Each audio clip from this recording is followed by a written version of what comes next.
Bonjour chers surfeurs cosmiques, comment ça va dans le grand surf par chez vous? En tous les cas, on vient d'avoir une très longue vague de chaleur ici au Québec. On a eu très chaud, mais moi j'adore la chaleur, donc je ne me plains jamais de la chaleur. Par contre, je me plains du froid. Alexandre, mon amoureux, m'entend souvent me plaindre de l'hiver du froid, mais l'été, je me plains jamais.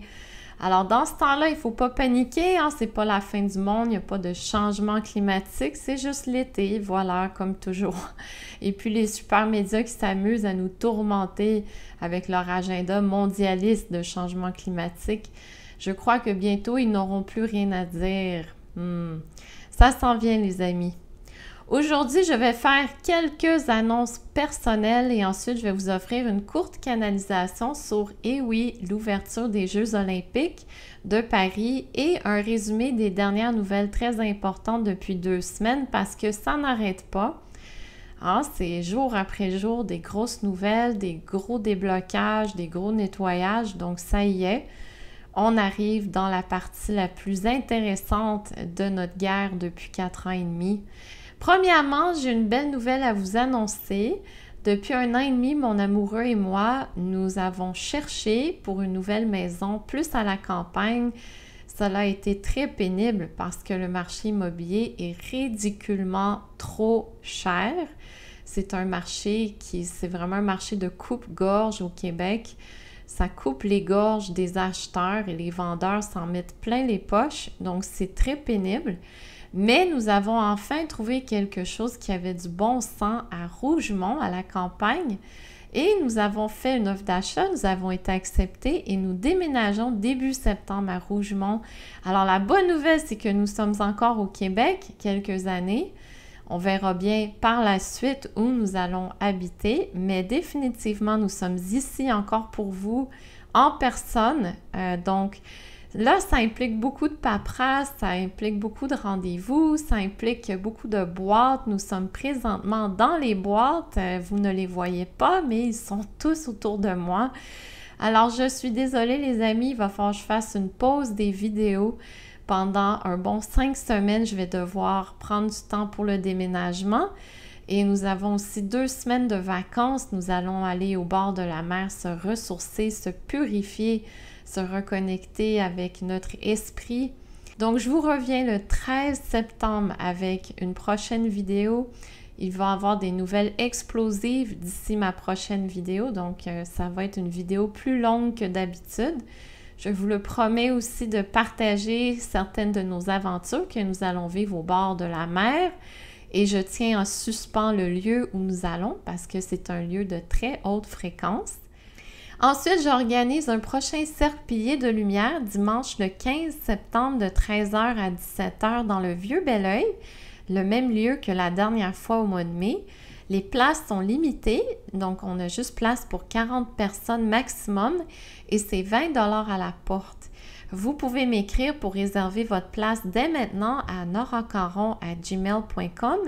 Nous aurons un invité spécial qui partagera une histoire personnelle incroyable et je vous offrirai également des canalisations sur les temps actuels qui deviennent de plus en plus corsés. Ah non, on passe du cappuccino au double espresso là cet été, fait que j'espère que vous aimez le café corsé. Mon amoureux et moi avons débuté ces cercles il y a 2 ans, en septembre 2022, pour permettre aux moutons noirs, aux révolutionnaires et bien sûr aux humains non modifiés génétiquement de se retrouver en famille spirituelle, de former des nouveaux liens et de créer une belle famille spirituelle ici au Québec. Vous êtes les bienvenus. Et on vous accueille les bras ouverts. Tout de suite après la mise en scène de l'attentat sur Donald Trump, qui n'était pas Donald Trump d'après mes visions, eh bien nous avons eu tout un spectacle aux Jeux olympiques ou comme certains de mes clients disent, les jeux merdiques ou les jeux des toilettes. Je sais que presque tout le monde est au courant de l'ouverture de la scène grotesque des drag queens et des transgenres, sans mentionner un homme qui se promenait le pénis à l'air à côté d'un petit enfant. La scène était remplie à craquer de signes sataniques et de rituels sataniques que je ne vais pas discuter ici dans cette vidéo. Cette scène m'a fait tout de suite penser au film Hunger Games, qui était aussi sur la décadence des élites et bien sûr les injustices du pauvre peuple qui travaille pour les élites et le jeu des élites qui tuent des humains innocents pour leur propre plaisir. D'ailleurs, c'est définitivement une série de films qui expose la cabale à 100%. Il y a toutes sortes de symboles là-dedans pour nous réveiller, pour nous éduquer sur la réalité. Et vous vous souvenez de Lady Gaga qui est habillée en janvier 2021 comme Katniss Everdeen. J'en avais parlé dans mes vidéos il y a 3 ans et demi. C'était du film Hunger Games et c'était pour l'inauguration de Bidon le Cornichon. Donc voilà, on a des thèmes qui reviennent dans ce grand spectacle, dont The Hunger Games. Je vous partage donc cette courte canalisation que j'ai reçue sur les Jeux olympiques. Chères sœurs et frères des étoiles, à première vue, cette horrible scène semble être la création des forces obscures car elle contient tous leurs symboles et beaucoup de leurs rituels sataniques. Elle ridiculise Maître Jésus, ses apôtres et la religion chrétienne qui est la fondation de votre réalité depuis 2000 ans. Elle démontre les abus envers les enfants, la perversité des élites et ridiculise l'aspect féminin sacré. N'est-elle pas tellement évidente et claire qu'elle ressemble à une mise en scène de la part des forces lumineuses? L'Alliance a contribué de façon directe à cette scène et le résultat a été exactement ce qu'ils souhaitaient. Un énorme choc émotionnel à travers les humains qui dorment encore profondément, un dégoût envers les organisateurs des Jeux olympiques et une défense de tout ce qui est chrétien, noble et beau dans votre monde. Ce qui en résulte est une unification dans plusieurs consciences et un désir profond de faire valoir la lumière, l'amour et la noblesse humaine. Nombreuses scènes à venir auront pour but de réveiller ceux qui dorment encore profondément et de briser l'envoûtement collectif qui a été installé depuis des décennies par les élites qui tombent présentement comme des mouches. Voilà pour la canalisation sur l'ouverture des Jeux olympiques.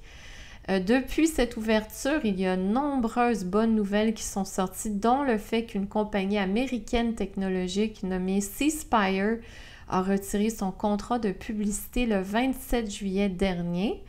Et puis, on voyait circuler sur les réseaux aussi des nouvelles comme quoi que Home Depot et Samsung se seraient retirés des Jeux olympiques, mais après des recherches approfondies, nous avons découvert que c'était des fake news. Donc, ce n'est pas du tout réel. Alors, Home Depot et Samsung n'ont pas retiré leur publicité. Ne pas croire tout ce qui circule sur les réseaux, encore une fois, les amis. S'il vous plaît, utilisez votre discernement en tout temps.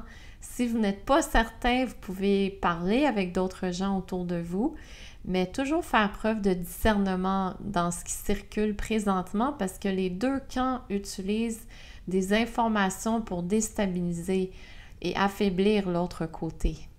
Donc, c'est vraiment important de faire attention. Mais ce qui est arrivé de génial, c'est la Slovaquie, encore une fois, qui se tient debout.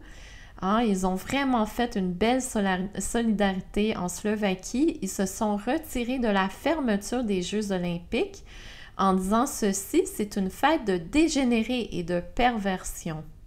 Bravo en Slovaquie, vraiment génial. Vous devriez être fiers de votre pays, le pays qui a refusé de signer le traité des pandémies, mais qui ont subi une vraie tentative d'assassinat sur leur premier ministre, Robert Fico, le 15 mai dernier.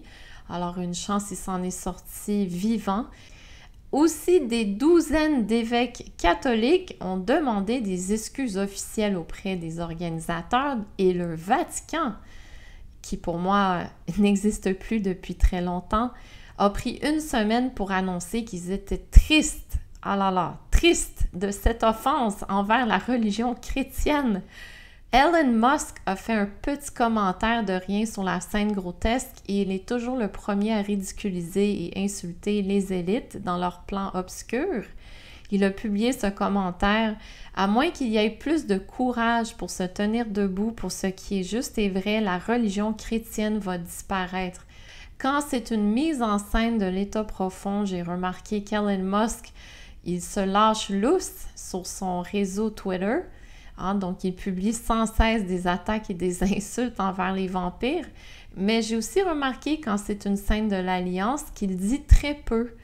Et puis, c'est un autre bel indice pour vous. Alors, je vous invite à suivre Elon Musk sur X parce que c'est un chapeau blanc bien établi. Bien sûr, il a changé depuis plusieurs années. Ce n'est pas le même qu'au début. Mais présentement, la version d'Elon Musk est une bonne version qui est en place pour libérer l'humanité. J'ai une amie qui est allée récemment à Paris, d'ailleurs, pour se promener dans les rues, pour regarder les secteurs. Et elle me confirme qu'elle n'a jamais vu autant de militaires que depuis la Deuxième Guerre mondiale. Il y a du militaire partout. Il y a plein de zones barricadées et les gens doivent montrer un passe QR pour entrer dans les Jeux olympiques. Autre chose intéressante, ils n'ont même pas vendu 25% des billets cette année pour les Jeux olympiques à Paris. Donc, c'est vraiment un échec sur tous les niveaux, hein, ce qui était le plan de l'Alliance d'ailleurs. Et quoi dire de Céline Dion? Il y a quelques personnes qui m'ont écrit « Ah, ben là, les amis, si vous croyez avoir vu Céline Dion chanter aux Jeux olympiques, c'est le temps de changer vos lunettes ou tout simplement commander des lunettes parce que, come on, c'était de toute évidence un hologramme mal fait. Est-ce que les défunts chantent? Eh bien non. À date, je peux vous dire qu'à travers toutes mes années en conversation avec les défunts dans les soins énergétiques, ils ne chantent pas dans des Jeux olympiques pour 2 millions de dollars. Voilà. Ma perception des Jeux olympiques 2024 est la suivante. C'est une belle opportunité de réveiller plus de monde sur l'agenda woke des élites et le satanisme en place depuis très longtemps. C'est aussi une belle distraction pendant que l'Alliance fait un très beau et bon travail de nettoyage à Paris, alentour de Paris et sous Paris, parce qu'il y a beaucoup de tunnels, évidemment, comme à Montréal. Et puis, il y a d'autres choses aussi cachées dans les tunnels, peut-être pour une autre vidéo, hein? Il ne faut pas tout dire, hein? Il ne faut pas tout dire. Et en dernier, c'est une image parfaite de la perversité qui est imbibée profondément dans notre société avec l'aide des super médias et des acteurs dirigeants. Passons maintenant à une nouvelle fraude électorale, cette fois-ci au Venezuela. De toute évidence, c'était Edmundo González qui était le gagnant des élections le 28 juillet dernier.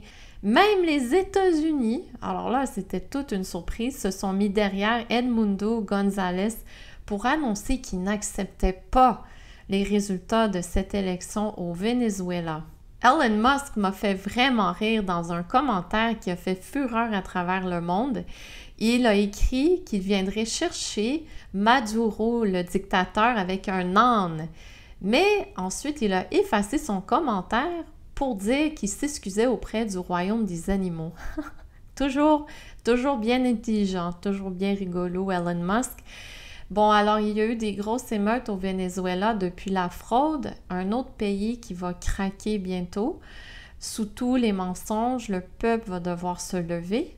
Comme j'avais dit l'an dernier, le peuple doit se lever parce que ça fait partie du réveil, le grand réveil collectif.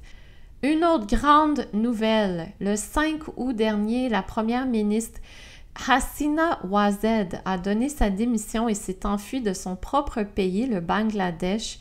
Ouazed était la première ministre depuis 20 ans qui avait débuté avec une bonne intention démocratique au début de sa carrière, mais qui est devenue un tyran dans son propre pays. D'ailleurs, elle est responsable pour des centaines de morts de manifestants dans les dernières années depuis la pandémie.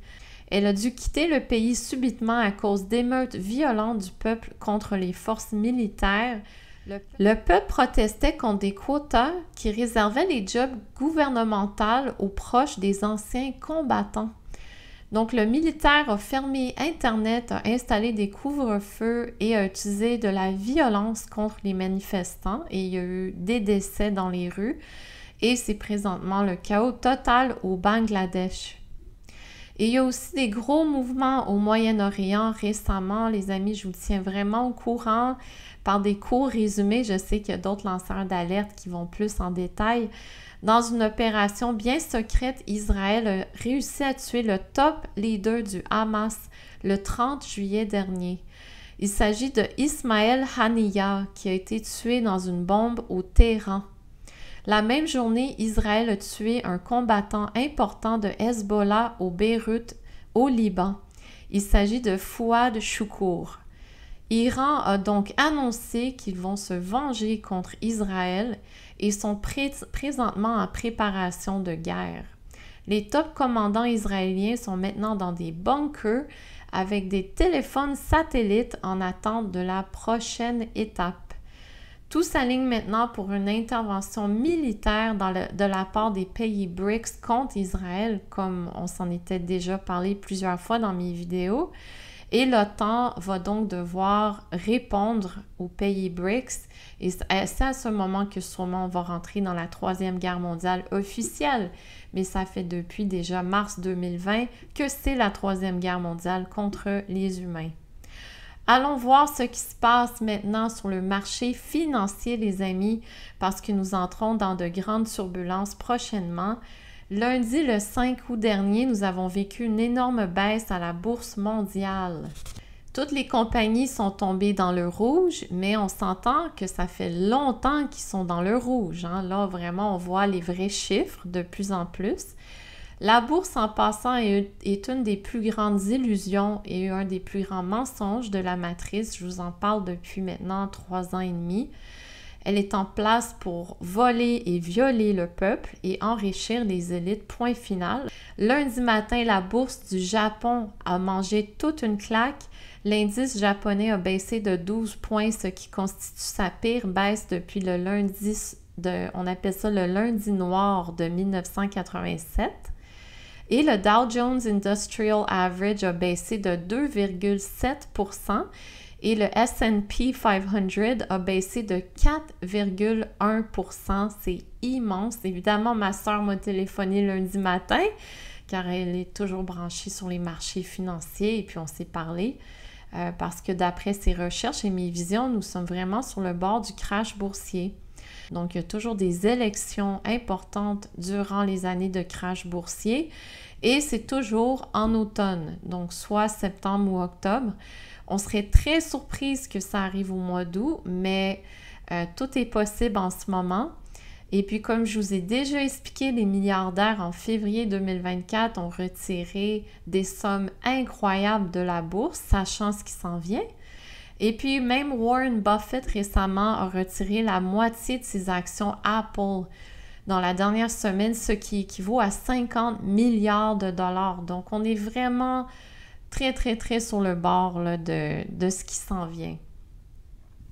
Vous savez, j'ai souvent répété dans mes vidéos 3 moments difficiles à traverser. Je l'ai répété tellement souvent que j'ai arrêté d'en parler. Mais je parle depuis des années du chaos social dans les pays, malgré le fait que l'Alliance veut éviter les guerres civiles.